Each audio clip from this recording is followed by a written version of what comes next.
All right. Hello, everybody. Today we are looking at UDF, user-defined function. Well, we all know about UDF. We all know, when it comes to functions, we have system functions, and these are the functions that are defined by the system, right? So we have local and global functions that are defined by the system. Now, because functions defined by the system, they are not enough, okay? They are not enough for SQL developers to perform certain tasks within their projects, right? So there is room for a user to clearly define his or her own function. Hence, you have the word user-defined function, okay? So within user-defined function, you have scalar functions, right?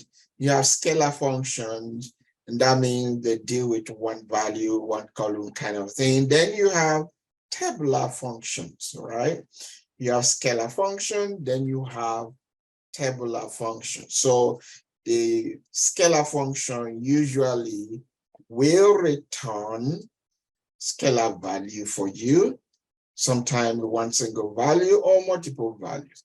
Whereas the table valued function is going to return table value for you, okay? So we have kind of use case tonight that, I would like us to go over. Then from there, we can look into some other issues. So one of the things we want to look at tonight is a case where you can calculate or create a user function that can calculate age of birth, okay? That can calculate age of birth. So what we want to look at is how to, we're going to create a user function. Now, the user function we want to create, we're going to create, we will pass a date and it will return, we pass date of birth and it's going to return age, okay?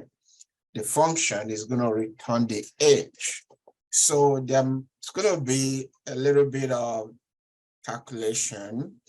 Now the calculation we're going to perform is going to be based on date, right? Date calculation like we all normally do. So let's get started. Again, before you create function, I think this is just a refresher. Here we have the word create, right? And you have the keyword function, okay? For you to create, this is just, we're looking at the syntax. So once you create the function, create, use the word create, then function, then you need function. You need function name, right? So you need a name for your function, okay? Usually, when you supply name, right? So you can preface it something like fx underscore, right? Or to show that this is a function, but it's not required, okay? So the important thing is there is a name, okay? So within this name here, you can supply parameters, okay?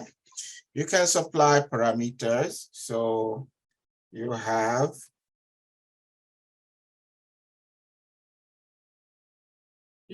parameter, so add parameter, so you can call it parameter 1, then there should be data type, right? There should be data type for your parameter. So let's just call this parameter 1.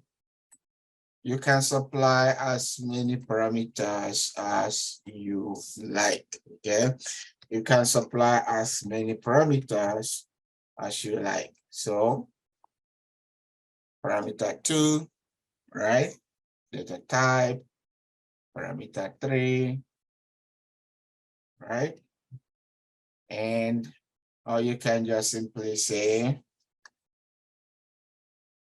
so on parameter n, however many parameters you want. So that's how you need to supply the parameters.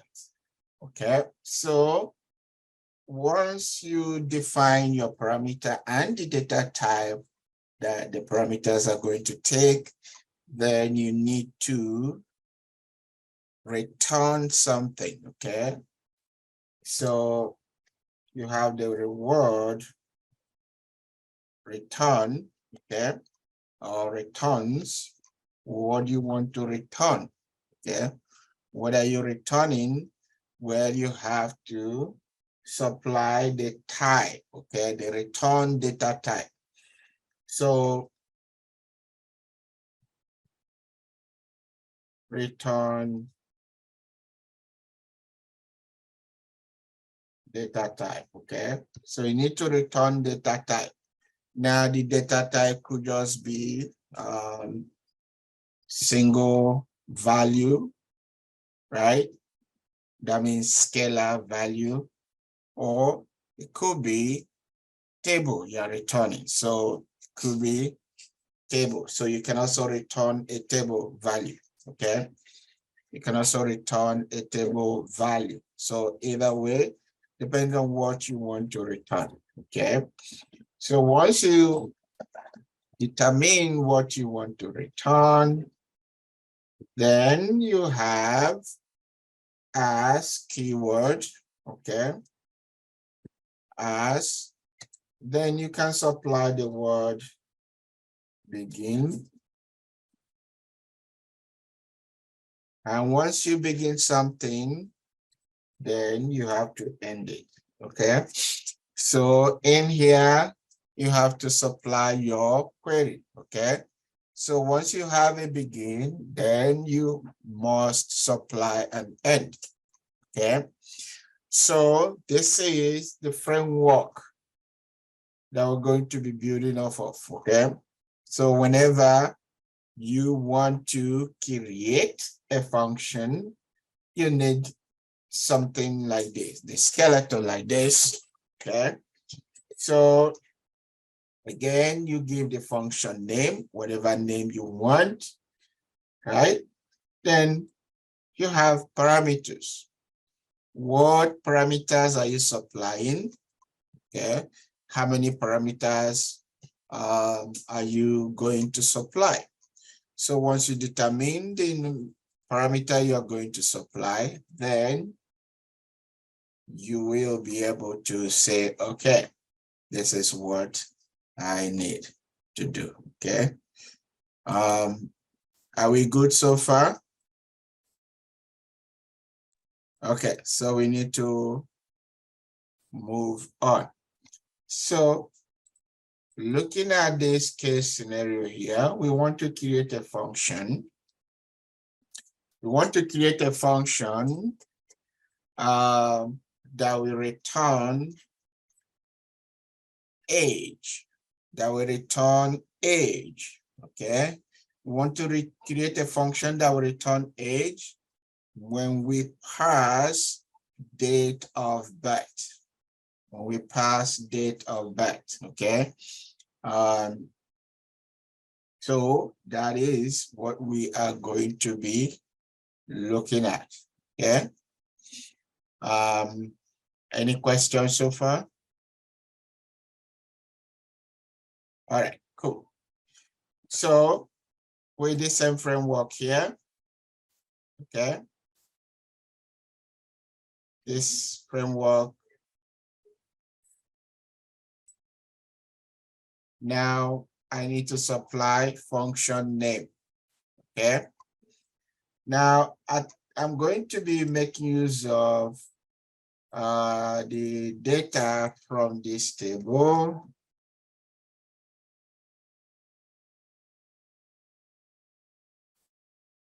From this table.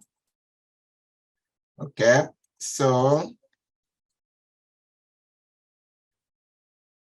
I'll give the function name as EMP age. That is employee age. Okay, employee age, because I want to calculate employee age in my table. I want to calculate employee age. So the parameter here, okay, the parameter I'm going to supply is going to be at DOB, date of birth, and I want it to be date, okay? DOB, date of birth, and is going to be date, okay? All right, so what am I returning?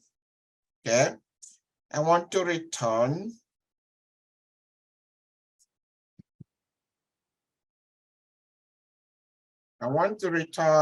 age, an integer value, okay?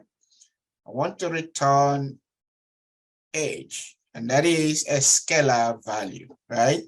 So it's going to be a scalar value, so an integer value, because I want to return a scalar value, right? So as, okay, then begin. So in here, we have to build a query, okay? We have to build a query. So I want to declare at, I want to declare at age, okay? And the value is going to be an integer, okay? I want to declare at age an integer. Now, I need to set the value of at age to something, okay? I want to set, sorry, gotta be consistent. I have to set the value of age to something, okay? Now, what I want to do is to calculate, okay? I want to calculate age to be equal to, I want to set the value to be the difference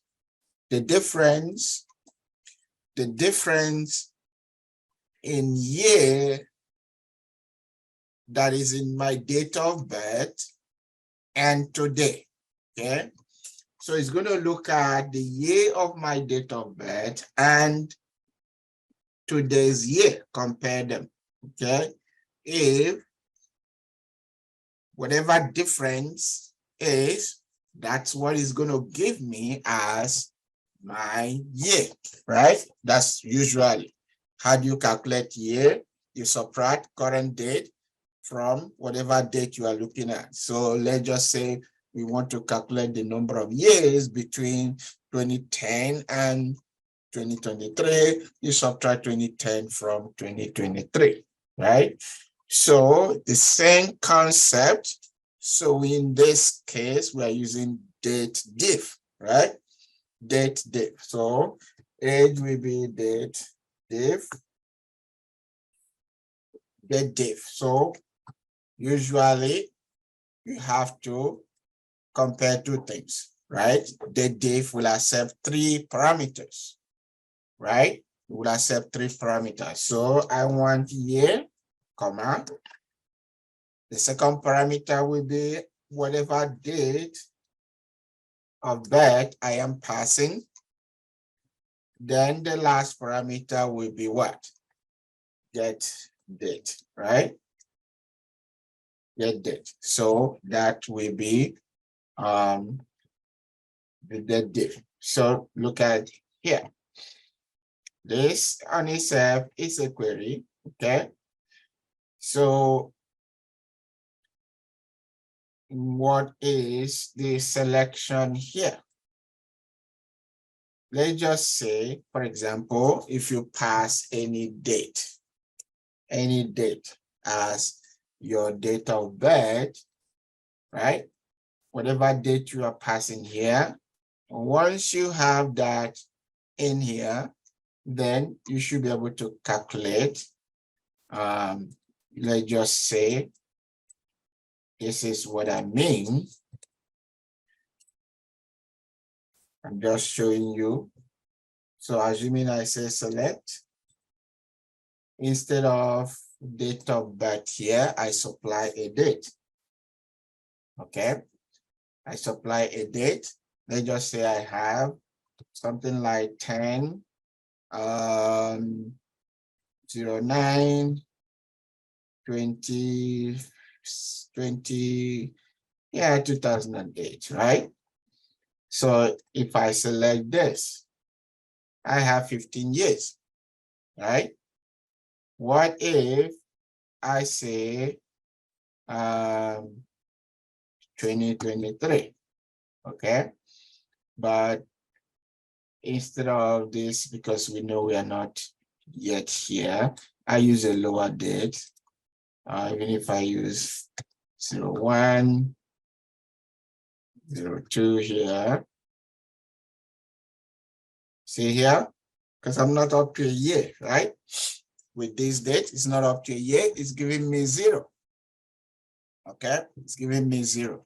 Okay, so sorry, Dodi, what was the reason it gives you 0? Because okay, let me ask you this question in a different way, your question in a different way. What are we trying to calculate here? Look at here. What are we calculating? Here. The age? No. Here, look at here. The dates difference. The difference in year, right? Yeah, yes. Okay, so we are saying today minus this, right? What is the date here? January 2nd, 2023. Good.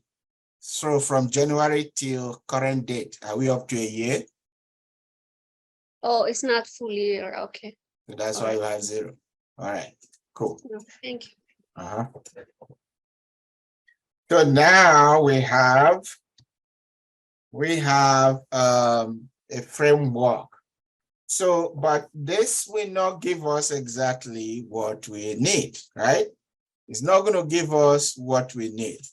The reason why we will not be able to get what we need is because we have that value coming in as 0 there, right?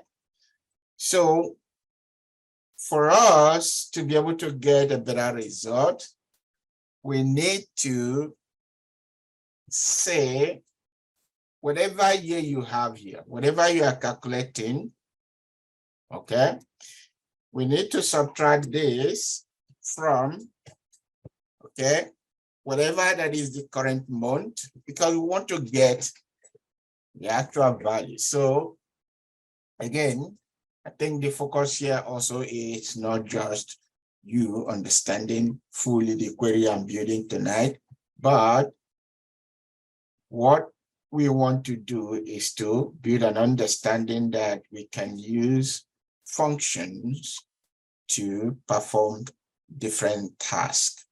One will be to calculate age that you can use in a query. That's where we are going to, okay? So I want to subtract this from value. So I want to say build a case statement here, okay? I want to build a case statement. So the case is when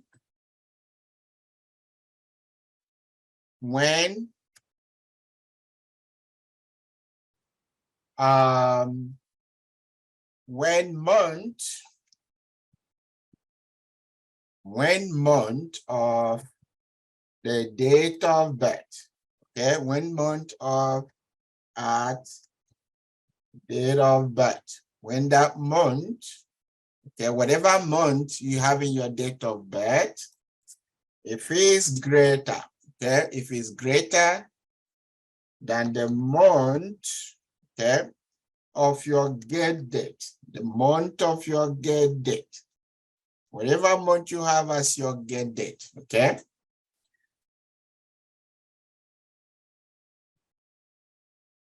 Okay, if the month that is in your date of birth is greater than the month you have in your get date. So what we are saying is, for example, here,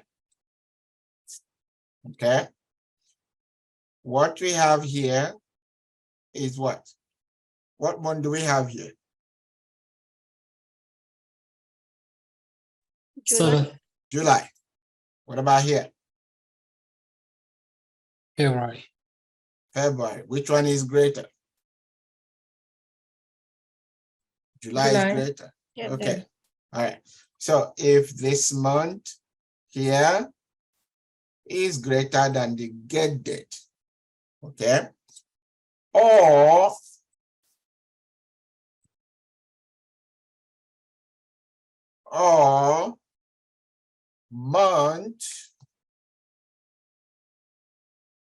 month of your date of birth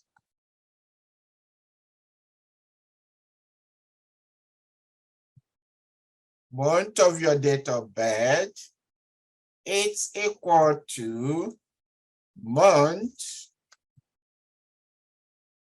month of your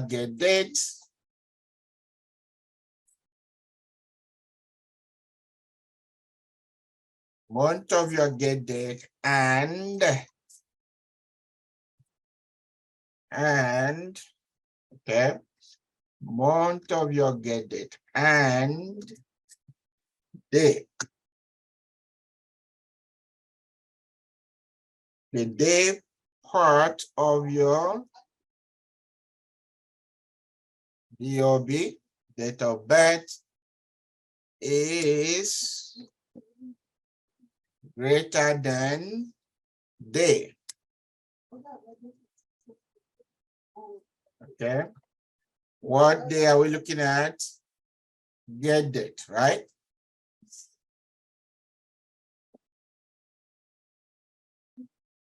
As greater than get date, right? And we close this again. Okay. Then what? It was 1. Else 0. Okay. I know this might be, so look at here. What we are saying, we want to subtract whatever number of year we have here. We want to subtract it. Either we are subtracting 1 from it, or we are subtracting 0 from it. And we are saying if date of birth, okay, the month of your date of birth is greater than the month of your get date, or month of date of birth is equal to the month of your get date, okay, and day is greater than the day of your get date, then 1. If this condition is true, we want it 1. That means we'll subtract 1 from here, else 0. So if all these conditions are not true, then we're going to subtract 0 from whatever we are getting here. Is that cool for everybody now? Or you're confused? Everybody good? Yep. Yes. Good. All right. All right. So now So we now want to do what? Return at what? At age, okay? And end, okay? So this is our function to calculate age, okay? Function to calculate age of an employee, okay? So we can add that here or here, okay? Where can say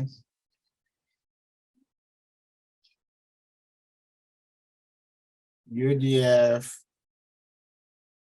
to calculate the heck.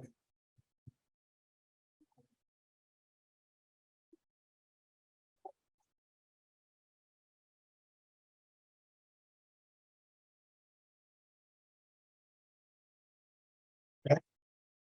UDF to calculate the age of an employee.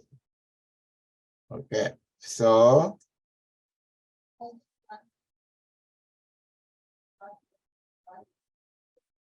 let's see. Syntax here. What did I do? Oh, should we end here? Well, tomorrow is family night. We talked about that. You know, that's the only time you can say, oh, it's this time of morning. Now,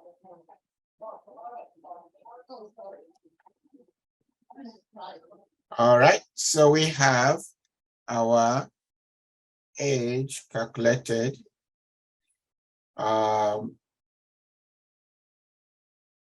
So this is the employee age.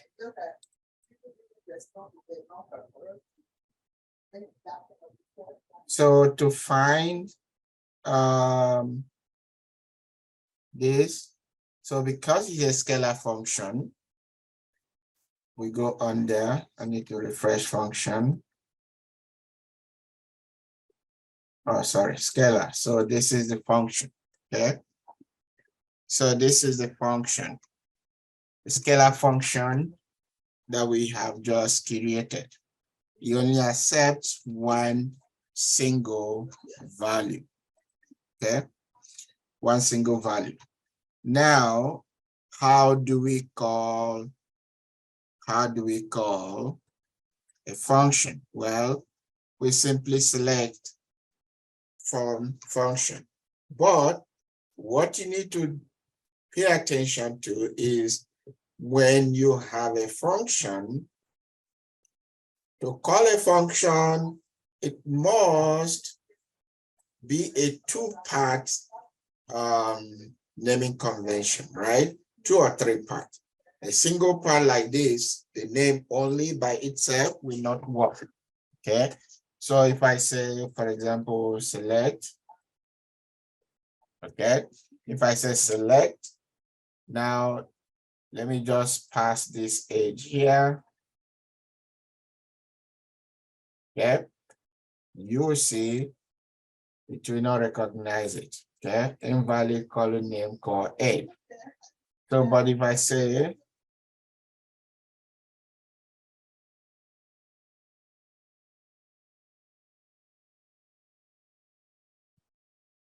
DBO, multi-part identify DBO age, right?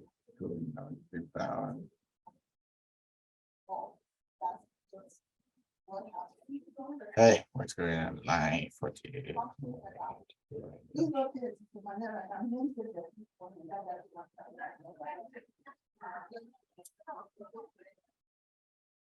Let's see.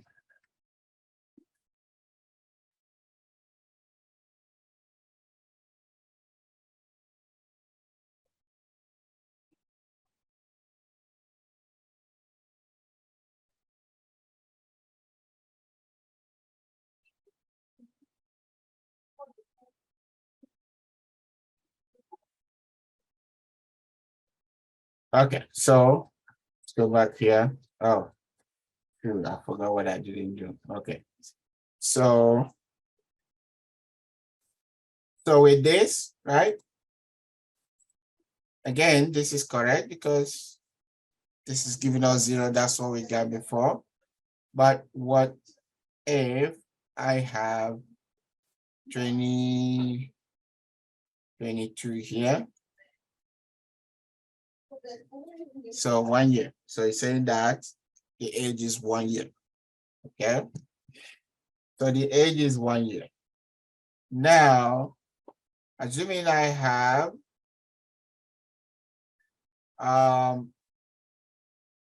this query. Okay.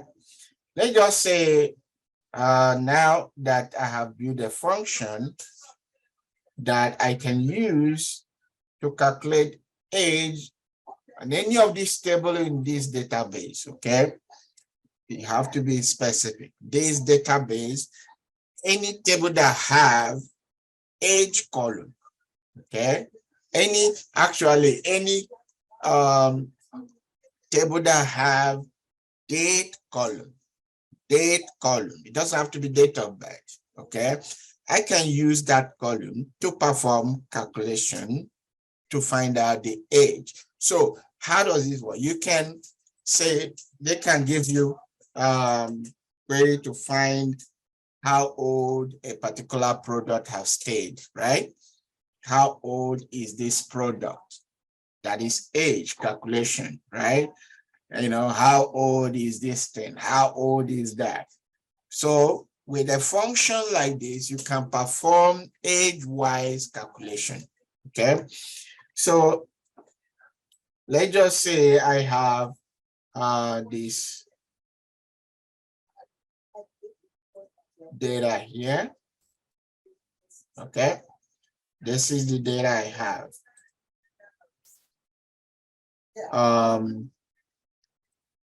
So assuming I have this data now and I want to, you know, just simply calculate, run this query, but I need to know the age of all the employees. Can I do that now based on what we have? Absolutely. So all I need is to grab this function, okay? Grab this function here.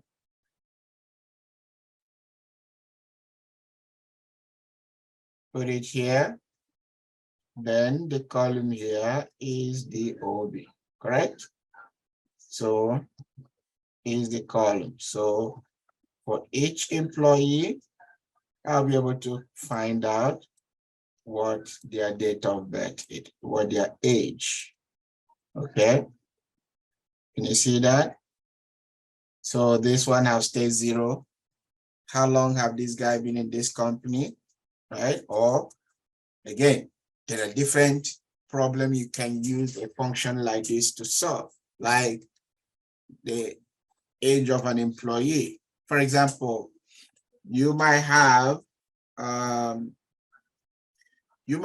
table, or your boss comes to you and ask you, hey, look at this employee table. We want to give longevity award, right? Longevity award means who has been in this company longest, right?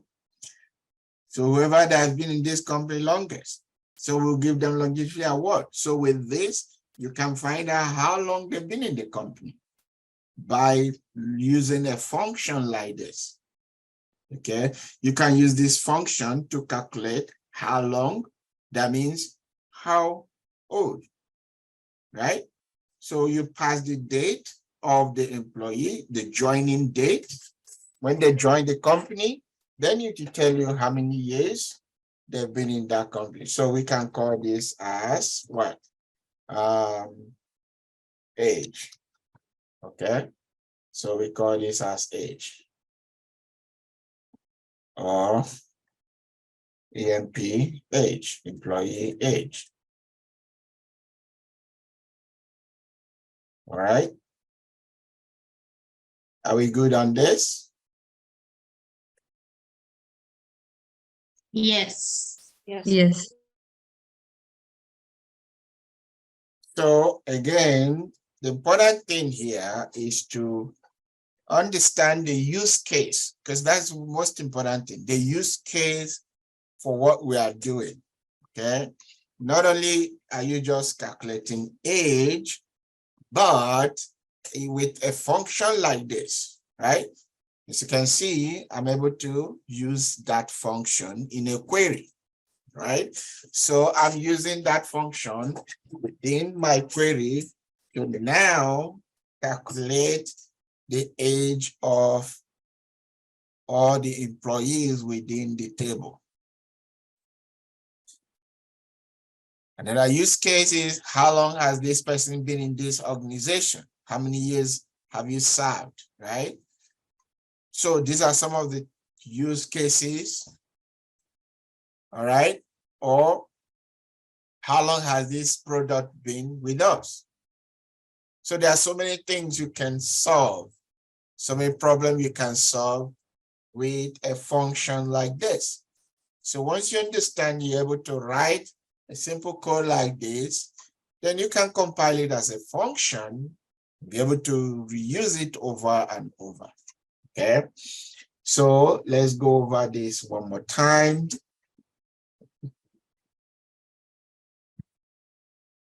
Can you please share the query in the I chat? will, sure, I will. Thank you. Again, you can build your own table, right? So create your own employee table, but I'll still give you what I have so that, but you can create your own employee table. Is that okay? Okay, sure. Yes. Okay. Does anybody have question on what we did here?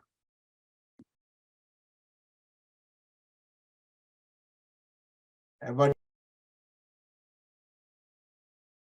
Now you send the first query that you use, and No. then Did you guys see me alter the function? no. Oh boy. What's on Okay. your screen now? Okay. So it looks like I was talking to myself for a long time. So what I did here, okay, let me do this. So what I said is that sometimes you create function with encryption, okay? And to find definition of any object, if you run this query, see this query here? You run this query, you can find definition of any object. For example, this is the user, the function we just created, okay? I can copy this query here. Again, that is the query that defines our UDF. Can you see that?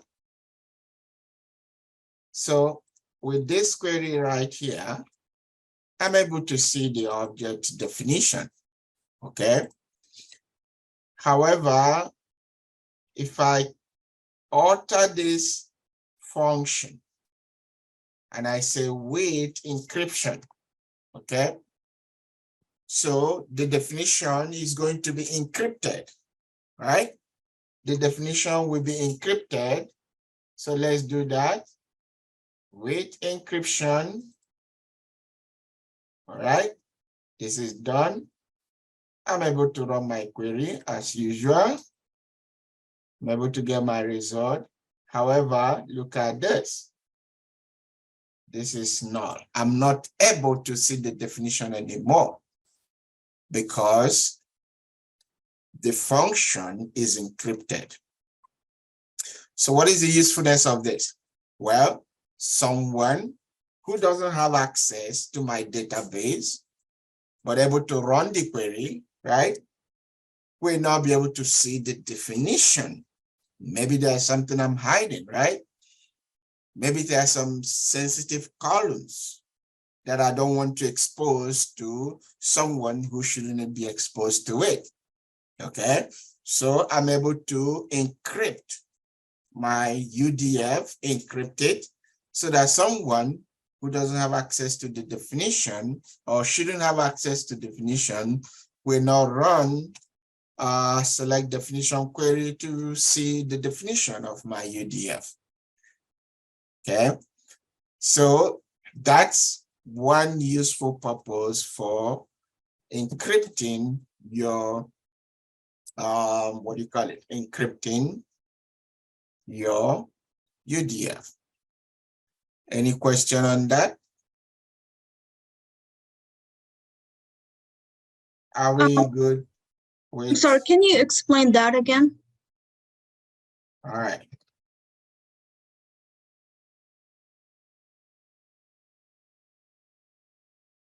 So what I'm saying here, sorry about that. So when you create a user-defined function with encryption, okay, with encryption like this,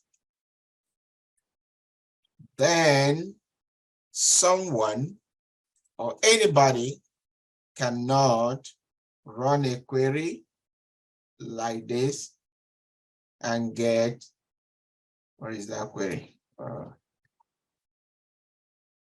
Hold on.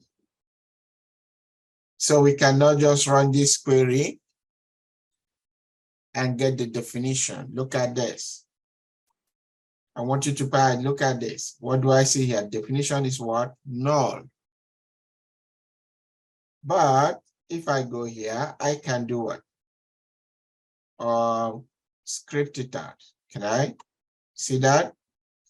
Property text header is not available. Blah, blah, the property may not exist for this object. See, you're not able to script it out. In other words, someone who shouldn't have access will not have access to it. Does that make sense?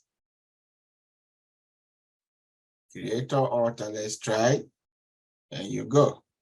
But let's see if I remove this with author in the back. Okay. And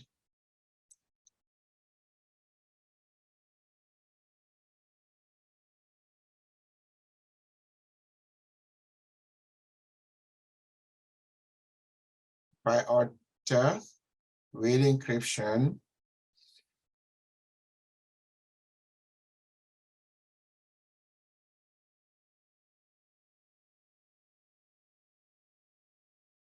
Okay, I'm able to see that. All right. If I go back, where is that query? If I run this query, I'm able to see the definition. Does that make sense now? But if you create it with encryption, let's do that again. I'm authoring with encryption now. Okay, with encryption. There you go. With encryption, okay. If I try running this, I'm gonna get null. So let's refresh this. Okay. Right click. Alter this. I get this. All right. So this is purely for security purposes. So assuming you want to secure your data, you want to secure your table, then you can do what? You can define your UDF with encryption. Does that make sense? And does that help? Yeah, it makes sense. It's a new tips that we just learned. Yeah. Just by adding with inscription, it change everything. Yep, changes everything, yes. Hey, Rosie, what about like other objects like view or store procedure? Can we use this encryption? You can use view, yes, you can use with encryption and view.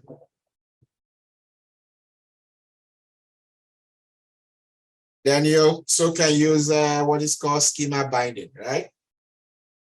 So the purpose of schema binding is it makes sure that, you know, if you are dropping any object that is related to that view, it's not going to allow you, right? Until the view itself is dropped. Okay, until the view is dropped, you won't be able to drop any object that is related to that view. That's the purpose of schema binding. So any table that is related to that view will still remain. All right. Any question?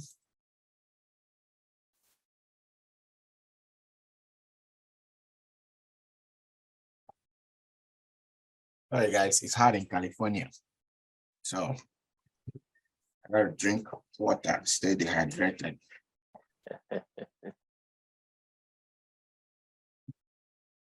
Is everybody good? Well, good. Dozie, I have a question. Yes. Like, just one of my student Mhm. say, writing his resume.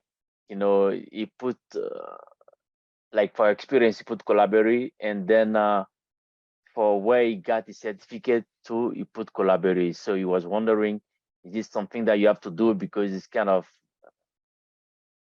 you went to school, you got your certificate with Colaberry, and then you work for Colaberry again. So is he any way that you think we can solve this without, you know, if you don't want to put like both Colaberry on your resume as school and as Okay, experience? so question is, what kind of certificate are we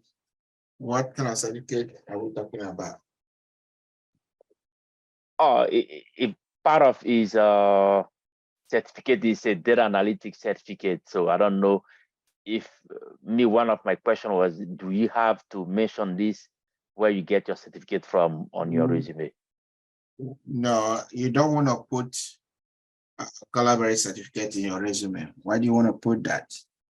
If you already, you know, if you're already mentioning that you're working for Colaberry. You see what I mean? Yeah, that's what I thought, but I wanted to run this through you. Yeah, so if you're already working for Colaberry, don't put certificates there.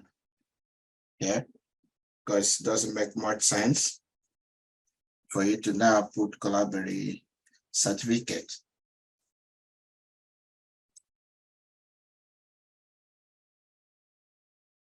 So encourage the person to use a different certificate.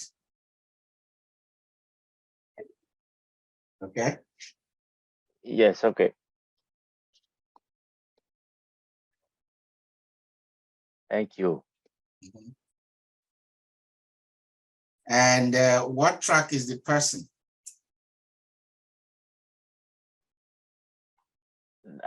Can you repeat? I didn't understand what you mean. What track? Is it Power BI or? Oh, no. It's ETL. ETL. Okay. Yeah. Yeah. The person will be better off, taking a Microsoft certification. Okay. That'll be much more useful than just having Colaberry certificate. Thank You know you. what I mean? Yes. So,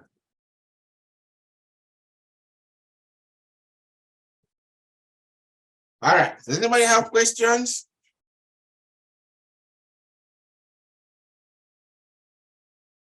Questions? Because this is what I wanted. Yeah. Hi, you told about the schema binding, right? Do we need to mention that option somewhere, or you We're told, not doing right? schema binding on this. No, you can mention if you want to use schema binding, but Okay. yeah, so we're not using schema binding, but again, when we create when we create this, we can use schema binding if you want to, okay? So if you want to use schema binding here, okay, so same thing with schema binding. So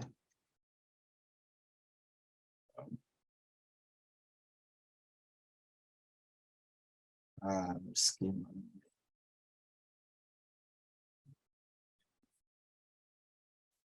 Okay, that's how it's gonna be. Yeah. So with schema binding. So you just add it. Yeah. So One schema more thing. binding, then encryption. Okay. Okay. Yeah. And one more thing, in some times in boot camp, they have used as written instead of begin. So both we can use, huh? Try again. Some functions, user-defined functions, I have seen in data boot camp, they have given us as written, where you have given as begin. They have given us No, as I have written. return here. Return, then us. Okay. As begin we have put, no? In somewhere I have seen as written. So that also works. Mean instead of here. No, see okay, this is return, right? So if you don't want to add begin here, but we are binding with this case statement here, right? So everything in here. If you don't want this, then you just comment this out. If you comment this out, then you have to comment this out. Is that what you're asking as? Then you write your query, then return. Right? Okay. So Hi, I Dozy. have Yes. I have a question. So you were saying that it's good to get a Microsoft certification. So what certification you recommend, like Power BI or? Yeah, I mean, whatever you can, any certificate from Microsoft is going to be an added advantage to you. Okay. However, if you are in Power BI track, right, then you should be able to get Power BI related certification. For ETL?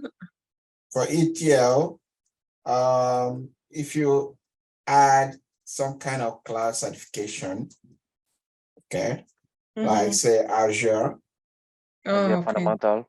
Azure Fundamental, at least it gives people idea that you have started. Oh, okay. Yeah. Thank you. I think I miss the function of schema binding that we put in that with statement. Can you explain to me what's the function of that schema binding? Okay. Well, schema binding is not part of what we treated tonight, okay? However, when you have a schema binding, so what schema binding will do is to bind your function, your views, right? It's going to bind it to the underlying table. Whatever underlying table you have, it's going to bind it to it. So let's just say, for example, for some reason, I want to drop that table, okay? I want to drop that table. If there is a view that has a schema binding to that table, then when I want to drop that table, I won't be able to drop it. Okay? The only way I can drop that table is to go back and drop that particular view. So it's the whole point for schema binding. They want to make sure if you drop an object, right?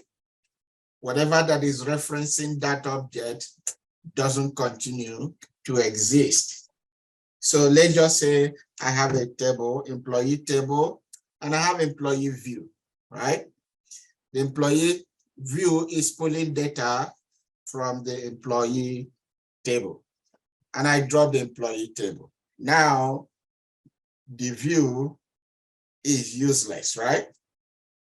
because there's no table to pull data from. So without schema binding, that view will continue to exist, right? But if there is schema binding, when I want to drop that view, it's going to tell me, hey, there's an object referencing this table. You need to drop that object first before you can drop this table. So that's what happened with schema binding. Thank you. I Right. got it. Yeah, I got it. Thank you so Great. much. All right. Hey, Dozie. Yes. I wanted to add something on what Hey, Jen, how are you? I'm good. Awesome. All right. Good to hear your voice. Yeah, I Yes, wanted go to ahead. comment on what Bryce was saying about not including Colaberry in our resume. Mhm. I'm thinking it still shows up in our LinkedIn profile because that's where the potential employer normally looks after they look through your after they look through your resume, they will go to your LinkedIn. And on our LinkedIn, it shows that we went to school at Colaberry. It shows because you added it, right? Yeah. You added the training, Colaberry training. Again, if you are using, this is what I'm saying. If you are using Colaberry as your employer, okay, then personally, I wouldn't add Colaberry training. But if I'm not using Colaberry as an employer, okay, Mm-hmm. I can add Colaberry as a place I trained. But a place you trained is not really necessary. Okay, nobody's asking where you trained. It's not required. Okay. What you need is where you are getting your work experience from. That's what they want to know, not who trained you. Okay. Right. Anybody, there are people that have self-trained, that are self-trained, right? Unless if you want to, again, all of these things, they are relative, okay? Let's just say I have Colaberry training, okay? So you have to be able to explain why they employ you and you are training at the same time. You understand what I mean? Yeah, yeah. If you don't have good story built around that, then it becomes problematic, right? Right. So let's just say, okay, I can model and say, hey, it was an internal training, right? Since it's my employer, they had internal training and certification they give to, to employees. So I can look at it from that perspective, because there are a lot of companies that run internal training, right? So, yeah. And you can now tell how you work for the organization, okay? But personally, I will remove it completely from my resume. Yeah. Okay. Yeah, but I will pursue other certifications. Then that's what we did. All right, folks, I think that'll be it. I'll see you guys next month. You're free to go if you don't have more questions for me. Thank you, boss. Sylvester is here. Thank you. All right, good night, everybody. I got that sunshine in my pocket, got that good soul.